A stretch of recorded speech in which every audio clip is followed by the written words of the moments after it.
Hi, and welcome back to another episode of Periscope. Hi. That is the paranormal from A to Z. Today we are at G, Which stands G, for which stands for ghost. Wow, that was right there, wasn't it? You had it. It's amazing. Ghost is absolutely something we should be covering with the letter G. Ghost. We are at the Savannah Paranormal Museum, so we spend a lot of our time talking about ghosts. We and do. trying to come up with various theories and understandings, deeper understandings about ghosts. So here we are, G episode, ghosts. Ruh-roh. Wacky. So a ghost. We talked about apparitions. Yes. And apparitions and ghosts are synonymous. Not Question mark? necessarily synonymous. Okay. Because an apparition is basically how you encounter a ghost. Right. So they do, like, all apparitions are ghosts, but not all ghosts are apparitions. Sure. That kind of thing. Because an apparition is the full body embodiment of a ghost. But ghosts have such a wide spread definition that many people can't even agree as to what a ghost is. Many people have these theories and these ideas about what ghosts are and how they come to be and what they mean, and it's a gigantic subject to try to tackle. Oh, But good. we're going to do it. We're going to lay it all out here. We're going to lay down the rules of what a ghost is. We and absolutely what a are ghost not going. isn't. No, that's not going to happen. That is absolutely not what's going to happen. I think the paranormal community would enjoy that. Oh, sure. Sure. Everyone will totally get on board with what we have to say, and there will be no pushback whatsoever. I mean, I have no knowledge of the subject whatsoever, so why wouldn't they listen to me? So in any case, through a lifetime of evaluating and listening to ghost stories and kind of researching the subject, I had come up with three top reasons why you might encounter a ghost, what causes ghosts. These three are not the only reasons. They are not the end-all, be-all, but they help identify what you're encountering. Because we have a lot of these different scenarios that come with ghosts. When you encounter them, you're like, oh, what could have caused this disturbance and this level of spirit? So there are three reasons why most cultures agree that the dead bother the living. And we're going to present them to you like a David Letterman top 10 list. Top 3 reasons Top you know three reasons. you've All right. encountered a ghost. So, Number 3. Number three is non-human entity. A non-human entity is when there is an energy disturbance that can cause anything from strange sounds to certain feelings of unease. These entities can range from demonic to simply environmental. The non-human entities that people encounter and refer to as ghosts oftentimes behave in patterns. For instance, poltergeists are oftentimes not even a human spirit, but rather an energy that has the ability to move things, cause things to make noise, and cause calamities. So when you're dealing with these non-human entities, you are no longer in the realm of, oh, we are dealing with a formerly living human being. You are now dealing with energies that seem to carry with them a certain type of intelligence, and in that intelligence, they seem to be communicating in some ways, but a lot of times they are simply calamitous energies that make noise or make things move, or you can even see them in your peripheral visions. And it is because we are highly susceptible to these energies, as our brains are always trying to identify and generally identify threats. That's kind of what your brain is set up to do. So when something is in the environment and we see something just out of the corner of our eyes moving about, it's because our mind is like, there might be something there. And that is a type of haunting that we sometimes will even refer to as like a residual haunting. A residual haunting is an excellent example of these non-human, because a residual haunting is basically when an event has occurred, and because of the type of emotional output of the event, the environment holds the event in place. It records it. And then when we enter that space, that recording plays back. And then sometimes we'll see people or we'll hear voices or we'll see these things, but they're not really there. It is an imprint on the environment, these non-human interactions. It's like a GIF. It's like a GIF. It's like just a repeating energy, and a lot of times they come with caveats like, "Oh, this happens every night at exactly 2:45 a.m." Or "Oh, this happens every October 17th," or "It was a dark and stormy night."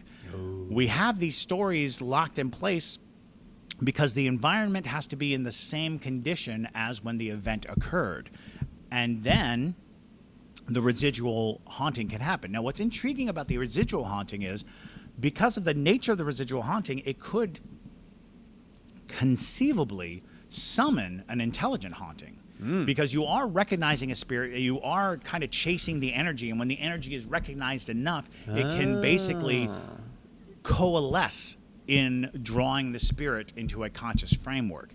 And that, while rare, it can happen that you are in the midst of a residual haunting and then it becomes an intelligent haunting. So you like watching and putting energy into this residual haunting is the music of the ice cream truck Yes, exactly. that brings the other the ghosts children, come the running, ghosts, yeah. to the spot. Very, very apt, because in a lot of ways, these stories, the reason why it's residual is because there's something unsettled, something that needed to be told or needed to be said. And so the spirits lingering may not be present, but our interpretation, our watching, our involvement can bring about the awareness of that spirit and sort of spark it back into existence. Nice.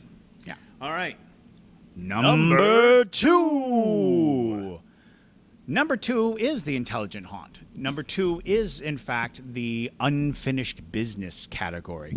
Unfinished business is something that every culture says, oh, well, this person had X, Y, and Z to accomplish, and when they died, their spirit goes on to find X, Y, and Z, or achieve X, Y, and Z. These ghosts are kind of oftentimes murder victims. Oftentimes, their lives were cut short. So, like soldiers, anyone who was expecting to live longer and dies did not have time to accept their death. They can continue on, and that by itself is a reason to haunt. If you thought you were going to live longer and you die, your spirit may be like, "Oh, I had more life to do." That's like the classic That is thing the in ghost classic stories. ghost story is leaving a loved one behind. Like you die before your wife and you stick around because you loved her so much that you can't let go of this world. Wasn't that the Jennifer Love Hewitt show, Ghost Whisperer? Whisperer? Yeah. Wasn't she helping them Right. realize Well, their and that's- last things? That's kind of the, and Sixth Sense and all of these things. Just millions of things. Yeah, the stories being, if you can help the spirit achieve the thing that they need to have achieved in order to move on, then it sort of releases them from their ceaseless wandering. And that is a pretty classic one. It definitely remarks that every culture kind of has this belief that you have to help the dead find rest and find peace.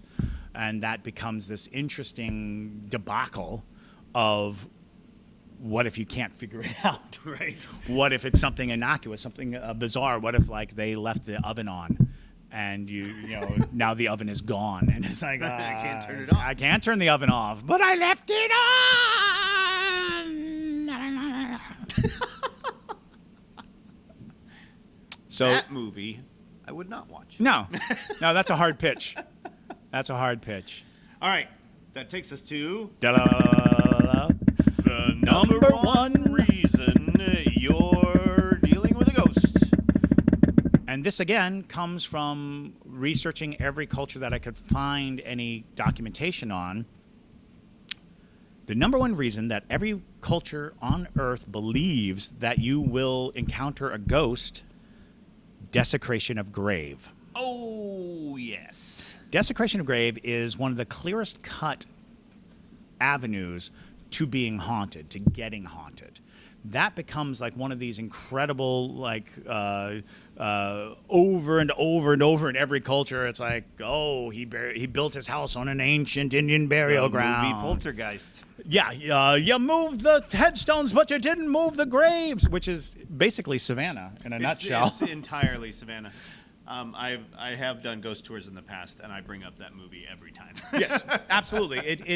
It's such an ingrained story that even the oldest story that we have, the oldest ghost story by Pliny the Younger, is about a man whose grave had been desecrated. And he basically came and haunted a guy who had rented the apartment, which I find fascinating because this is like written in 500 AD, and it's about a guy who rents an apartment and it's haunted.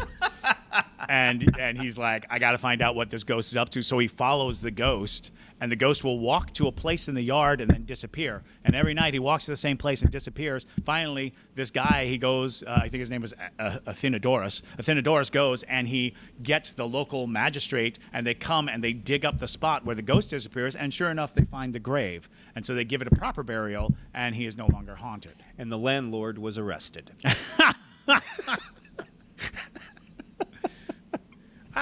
Back then they were probably like, what? Happens all the time. What do you want? Yeah, he died. Yeah, he died. He buried him. Yeah, it's okay. Don't worry about it. Don't worry about it. It's fine. That's our true ancient Greek. It's our accent. ancient Greek landlord. Yeah. Forget about it. It's all right. So those are the three conditions that are most likely. They're not the only reasons why there are ghosts. They're not the full explanation of ghosts. But I find that within those three categories, you can find a lot of the haunted phenomenon, an explanation for a lot of haunted phenomenon. All right. I feel like there's plenty more G's we can deal with, but I feel like we really went in deep on. We did. this We, G. we dug into ghosts, and I feel like it would be a disservice to a ghost episode to dig up another G word. Right. So that's the end of the episode. Yes. Ghosts. Ghosts. Also, we have people who are probably waiting to get into the museum now. They are. We do have people outside waiting to get inside. All right, so join us next week where it will be the letter H. Is that what comes after G? B, C, D, E, F, G, H. H. Bye. Bye.